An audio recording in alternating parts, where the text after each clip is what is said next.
தமிழ் நண்பர்கள் அனைவருக்கும் வணக்கம். அக்னிச்சிறகு சேனல் சார்பாக இந்த வீடியோவுக்கு உங்களை அன்புடன் வரவேற்பது நான் உங்கள் கௌசி.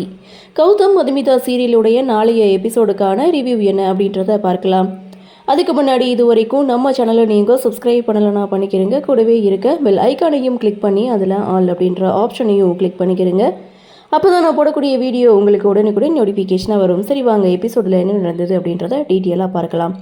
ஃபஸ்ட்டு சீனை பொறுத்த வரைக்கும் என்னப்பா நீ எல்லாரும் முன்னாடி இப்படி கை நீட்டி அடிச்சுட்ட, வீட்டை விட்டு வெளியில் போகணுன்னு சொல்லிவிட்டு அவள் எங்கே போவா அப்படின்ட்டும், அவள் தப்பே செய்திருந்தாலும் அவள் நம்ம வீட்டு பொண்ணு, நம்ம தான் சப்போர்ட்டாக பேசணும், இப்படி நாமளே அவளை எடுத்தறிஞ்சு பேசணும் அப்படின்னா புகுந்த வீட்டில் அவளை எப்படி மதிப்பாங்க அப்படின்னு சொல்லிட்டு மாயாவுக்கு சப்போர்ட்டாக சகுந்தலா, அபிஷேக், அதுக்கப்புறம் அபிஷேக்குடைய மாமா, இவங்க 3 பேரும் கௌதம் கிட்ட பேசுகிறாங்க. இவங்க பேசுகிறதெல்லாம் கேட்டு மதுமிதா செம ஷாக் ஆகுறாங்க. ஆனால் கௌதம் அவளை பற்றி இனிமேல் என்கிட்ட பேசாதீங்க அப்படின்னு சொல்லிட்டு அங்கேருந்து போகிறாங்க. கௌதம்கிட்ட பேசலாம் அப்படின்னு சொல்லிட்டு சகுந்தலா பின்னாடியே போகும்போது மதுமிதா தடுக்கிறாங்க. எங்கே போகிறீங்க, நில்லுங்க அப்படின்னு சொல்ல, நீ யார் என்னை தடுக்க, நான் என்னுடைய பிள்ளைக்கிட்ட பேச போகிறேன் அப்படின்னு சொல்ல, நான் அவருடைய மனைவி, அவருடைய மனசு ரொம்பவே வேதனையில் இருக்குது, அவரை டிஸ்டர்ப் பண்ண நான் விட மாட்டேன், அவருடைய ஹெல்த் தான் எனக்கு முக்கியம், நீங்கள் இப்போ அவர்கிட்ட பேசக்கூடாது, அதுவும் மாயாவை பற்றி நீங்கள் பேசக்கூடாது, வேணும்னா நீங்கள் உங்கள் மாயா கிட்டே போய் பேசி அவளுக்கு அட்வைஸ் பண்ணி புரிய வைங்க அப்படின்னு சொன்னதுமே முதல் முறையாக இங்கே மதுமிதா சகுந்தலாவை எதிர்த்து பேசுகிறது அவங்களால ஏற்றுக்கவே முடியல.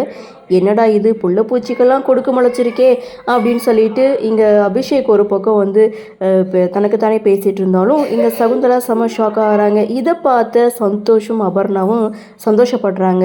அப்போ தான் அகிலாண்டேஸ்வரி சகுந்தலா கிட்டே சொல்கிறது, கௌதமை டிஸ்டர்ப் பண்ணாமல் நீ மகளுக்கு போய் அட்வைஸ் பண்ணு, அவளுக்கிட்ட எதுவும் பேச முடியாதுன்னு இங்கே எகிரிக்கிட்டு கிடக்கிற அப்படின்னு சொல்லி அகிலாண்டேஸ்வரி சகுந்தலாவை திட்ட, அந்த இடத்துல அவங்களுடைய கோபம் அதிகமாகுது. மதுமிதாவும் போகிறாங்க. மதுமிதா பின்னாடியே சகுந்தலா, அபிஷேக், லக்ஷ்மிகாந்த் இவங்க 3 பேரும் போக இங்கே மதுமிதா டோரை லாக் பண்ணுறாங்க. அது அவங்களுக்கு பெரிய அவமானமாக போகுது. ஸோ இதுக்கப்புறம் இவங்க பயங்கர கோபத்தோடு ரூமில் பேசிகிட்டு இருக்காங்க.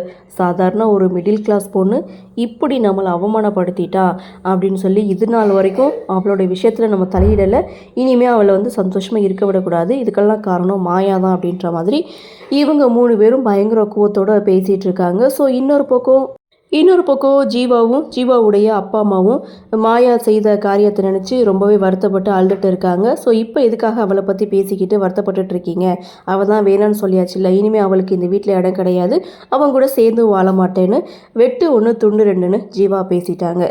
ஆனால் அப்படி பேச முடியாது, எடுத்தோம் கவுத்தோன்னு ஒரு முடிவு எடுக்க முடியாது. ஏன்னா இந்த வீட்டு பொண்ணு அந்த வீட்டில் வாழுதில்லை, அதனால நம்ம யோசித்து தான் ஒரு முடிவை எடுக்கணும்னு இங்கே ஜீவாவுடைய அப்பா ஒரு பக்கம் சொல்ல, எனக்கு பயங்கரமாக தலைவலிக்குது, தயவு செய்து என்னை டிஸ்டர்ப் பண்ணாதையோ, கொஞ்சம் நேரம் என்னை தனியாக விடுங்கன்னு ஜீவா கொஞ்சம் டென்ஷன் ஆகிறாங்க. ஸோ இருந்தாலும் மதுமிதாவுடைய வாழ்க்கையை யோசிக்கணும்னு இவங்க 3 பேரும் பேசிகிட்டு இருக்காங்க. இந்த பக்கம் ரூமில் உட்காந்துட்ருக்க மாயாவுக்கு சகுந்தலா லெஃப்ட் ரைட்டு கொடுக்குறாங்க. ஸோ இந்த விஷயத்த நீ என்கிட்ட சொல்லாமையே செய்த அப்படின்னு சொல்லி கேள்வி கேட்கும்போது, சொன்னால் மட்டும் நீங்கள் ஒத்துக்கவா போகிறீங்க அப்படின்னு சொல்ல, நீ என்கிட்ட சொல்லியிருந்தீங்கன்னா நான் கௌதம்கிட்டே பேசி நான் சம்மதிக்க வச்சு உன்னை நான் செய்ய வச்சுருப்பேன், ஆனால் இப்படி சொதப்பிட்டியே அப்படின்னு சொல்லி கௌதமுடைய கோபத்துக்கு நீ ஆளாகிட்ட, உன்னுடைய கெரியர் அதுன்னு சொன்னியே, இனிமேல் அதெல்லாம் ஒன்றுமே பண்ண முடியாது, கௌதம் எல்லாத்தையுமே கெடுத்து விட்ருவான் அப்படின்னு சொல்லி இங்கே சகுந்தலா செம்மையாக கோவப்பட்டு மாயாவை இருக்காங்க. ஸோ அதே சமயம் இங்கே அபிஷேக் பார்த்தீங்கன்னா மாயாவுக்கு சப்போர்ட் பண்ணுறாங்க. அப்போது அபிஷேக்குக்கும் பலார்னு ஒரு அறையை கொடுக்க எல்லாருமே செம ஷாக்கிங்கில் இருக்காங்க. ஸோ ஆளுக்கால உங்களுடைய இஷ்டத்துக்கு நீங்கள் பண்ணிகிட்ருக்கீங்க, உங்களுடைய அம்மானா உங்களுக்கு என்ன பண்ணணும் பண்ணக்கூடாது அப்படின்றத நான் தான் முடிவு பண்ணணும், அதற்குன்னு நேர காலம் வரும்ல, அதுக்கெல்லாம் ஆளுக்கால் இஷ்டத்துக்கு நடந்துகிட்டு இருக்கீங்க அப்படின்னு சொல்ல, நீங்கள் 2 பேரும் பண்ண காரியத்தினால ஒட்டுமொத்த வாழ்க்கையும் போயிடுச்சு அப்படின்னு சொல்லி சகுந்தலா கோவப்பட, சரி நான் பண்ணது தப்பு கரெக்டு, அப்படி அண்ணன் என்ன பண்ணா அப்படின்னு சொல்லும்போது உனக்கு சப்போர்ட் பண்ணால அதுதான் அப்படின்னு சொல்லி அபிஷேக் பண்ண தப்ப மாயாவுக்கு தெரியாமல் மறைக்கிறாங்க. அது மட்டும் இல்லை, ஜீவானால் மாயாவை வேணாம்லாம் சொல்ல முடியாது, ஏன்னா அந்த வீட்டு பொண்ணு இந்த வீட்டில் இருக்காதானே செய்யுதுன்னு அபிஷேக் ஒரு பக்கம் எடுத்து கொடுக்க, இனிமேல் 2 பேரும் எதுவுமே செய்யாதீங்க, இனிமேல் நம்ம பொறுமையாக இருக்கக்கூடாது அப்படின்ட்டு மாயாவை வீட்டை விட்டு வெளியில் போ, உன்னுடைய கெரியர் முக்கியம் தானே, இந்த ஒரு காரியத்தை பண்ண, அதனால் இந்த வீட்டில் வீட்டில் இருக்காதுன்னு சகுந்தலா ஒரு பக்கம் மாயாவை பிடிச்சி தள்ள அபிஷேக்கும் லக்ஷ்மிகாந்தும் தடுக்கிறாங்க. என்னமோ பண்ணி தொலைங்கன்னு சொல்லிட்டு சகுந்தலா அங்கேருந்து போகிறாங்க.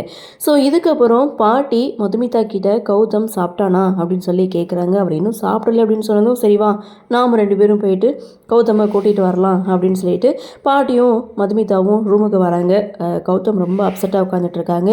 இவ்வளோ பெரிய சாம்ராஜ்யத்தையே உருவாக்குன நீங்கள் இந்த விஷயத்துக்கு நீங்கள் இப்படி உடஞ்சி போய் இருக்கலாமா அப்படின்னு சொல்லி பேசிகிட்டு இருக்கும்போது மாயாவுடைய என்ட்ரி. மாயாவை பின்தொடர்ந்து சகுந்தலாவும் அபிஷேக்கும் என்ட்ரி கொடுக்குறாங்க. ஸோ மாயாவை பார்த்ததுமே இங்கே கௌதமுக்கு கோபம் வருது. ஸோ நான் சொல்கிறா வர்றதை கேளுங்கன்னு மாயா பேச தொடங்கும்போது மதுமிதா என்கிட்ட பேச வேணான்னு சொல்லி என் கண்ணு முன்னாடி நிற்க வேணான்னு சொல்லி பயங்கரமாக கோவப்படுறாங்க.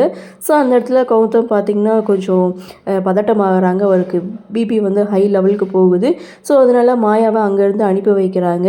மதுமிதா பார்த்திங்கன்னா பிபிலாம் செக் பண்ணி அதுக்கப்புறம் பார்த்திங்கன்னா டேப்லெட்லாம் கொடுக்குறாங்க. ஸோ அந்த இடத்துலையும் சகுந்தலா கௌதம் கிட்ட பேச போக ஒரு நிமிஷம் பேசாதீங்க அப்படின்னு மதுமிதா தடுக்க, ஸோ நான் இப்போ என்ன பேசிட்டேன்னு நீ தடுக்கிறேன்னு சொல்லி எபிசோட முடிக்கிறாங்க. எதிரெதிரே சகுந்தலாவும் மதுமிதாவும் மோதிக்கிறாங்க. என்ன நடக்கும் அப்படின்ற ஒரு எதிர்பார்ப்பு. அபிஷேக் இதை வச்சு, அதாவது மாயாவுடைய பிரச்சனையை வச்சு மதுமிதா வாழ்க்கையில் விளையாடலாம் அப்படின்ற ஒரு பிளானை வந்து போட போகிறாரு. என்ன பண்ண போகிறாருன்னே தெரியல. ஸோ என்ன நடக்குது அப்படின்றத நாமளும் பொறுத்திருந்து பார்க்கலாம். இன்றைய பகுதி பற்றின உங்களுடைய கருத்து என்ன அப்படின்றத வழக்கம் போல் கமெண்ட்ஸில் பதிவு பண்ணுங்கள். இந்த வீடியோ உங்களுக்கு பிடிச்சிருந்தால் லைக் பண்ணுங்கள், ஷேர் பண்ணுங்கள், மறக்காமல் நம்ம சேனலை சப்ஸ்கிரைப் பண்ணிக்கிறீங்கன்னு சொல்லி இந்த வீடியோவிலிருந்து விடைபெறுகிறேன். நன்றி, வணக்கம்.